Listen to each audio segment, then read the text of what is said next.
Olá, meu nome é Ludmila e neste vídeo eu vou propor uma ação de planejamento onde você poderá, ao mesmo tempo, conhecer melhor o referencial curricular do Paraná.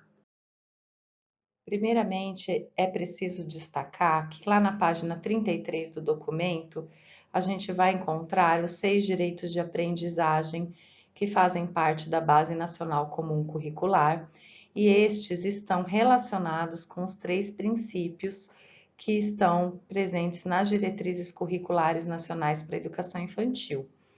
Isso diz respeito à postura do professor em permitir que a criança brinque, explore, participe, expresse, que ela se conheça e que ela conviva com outras crianças da mesma faixa etária e de faixas etárias diferentes. Isso é o que vai conduzir as nossas ações dentro de sala. A organização dos saberes e conhecimentos pertencentes à educação infantil se dá no referencial curricular do Paraná por meio de campos de experiências, assim como acontece na base. Não podemos esquecer que os 5 campos de experiência são o eu, o outro, nós, corpo, gestos e movimentos, traços, sons, cores e formas, escuta, fala, pensamento e imaginação, e por fim, espaço, tempos, quantidades, relações e transformações. Esses campos estão diretamente relacionados com as interações e a brincadeira, que são os 2 eixos pertencentes às diretrizes curriculares nacionais para a educação infantil. O referencial curricular do Paraná apresenta o organizador curricular da educação infantil desta forma. Aqui podemos observar a faixa etária, o campo de experiência abordado, a relação deste campo com o artigo 9º das Diretrizes Curriculares Nacionais para a Educação Infantil, os saberes e conhecimentos que devem ser ensinados para as crianças e, por fim, os objetivos de aprendizagem e desenvolvimento. Lembrando que aquilo que está em negrito e com o código na frente é pertencente à Base Nacional Comum Curricular. Os demais objetivos representam desdobramentos. E você, no seu município, deve lembrar de fazer a correspondência da faixa etária abordada no referencial curricular com a nomenclatura trabalhada em sua localidade. Então, tendo como objetivo conhecer melhor este documento, eu proponho que você selecione alguns objetivos de aprendizagem que estão presentes no referencial do Paraná, os transforme em objetivos específicos para seu planejamento e ainda estabeleça uma ação avaliativa. Para você compreender melhor a proposta, vou apresentar um exemplo para cada faixa etária. Para os bebês de 0 a 1 ano, podemos encontrar na página 60 do documento o objetivo que diz conhecer e identificar as partes do corpo. Trazendo isso para o planejamento, sabemos que não é possível conhecer e identificar todas as partes do corpo somente em um dia.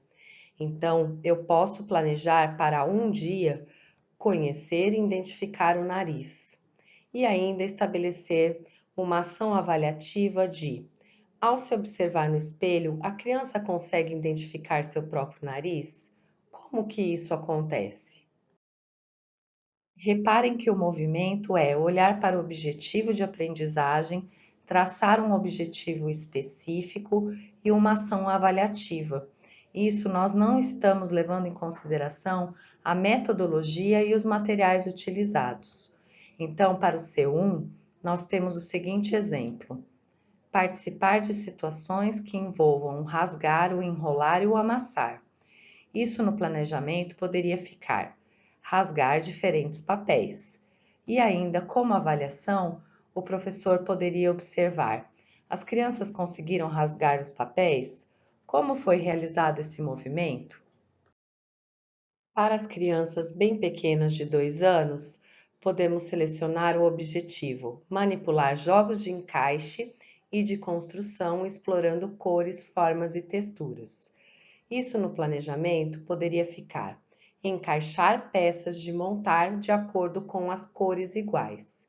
E ainda a ação avaliativa poderia ficar da seguinte forma: Observação se as crianças percebem que as peças começaram a ser agrupadas por cores iguais. Para as crianças bem pequenas de 3 anos, selecionamos o objetivo que está presente na página 135, que diz: reconhecer as ilustrações ou figuras de um livro. No seu planejamento, este objetivo poderia ficar com o seguinte texto: reconhecer as ilustrações da história Os Três Porquinhos. E ainda, como forma de verificar se as crianças aprenderam o que foi proposto, eu posso perguntar para meus alunos: mostre-me qual é o desenho que você mais gostou no livro. O que é este desenho? Para as crianças pequenas de 4 anos, selecionamos o objetivo: conhecer os estados físicos da água e registrar suas transformações em diferentes contextos. Reparem que este objetivo ele é bem abrangente, ele é muito amplo e pode e deve ser trabalhado em várias aulas. Em uma das aulas ele ficaria: conhecer os estados sólido e líquido da água. E como ação avaliativa, eu proponho observação dos registros realizados pela criança. Eles representaram os estados trabalhados? Ou seja, você pode observar o que foi registrado pelas crianças durante a experiência como uma forma de avaliação. Por fim, para as crianças pequenas de 5 anos, selecionei o objetivo: produzir textos coletivos, tendo o professor como escriba. Este objetivo no seu planejamento pode ficar assim: produzir o relato da exploração realizada em ambiente externo. E ainda como avaliação, observação sobre a participação de todos, como cada um contribuiu na construção desse texto coletivo. Encerro este vídeo agradecendo sua atenção e desejando um bom trabalho. Espero que com este exercício você conheça melhor o referencial curricular do Paraná e aprimore suas práticas em sala de aula. Até mais!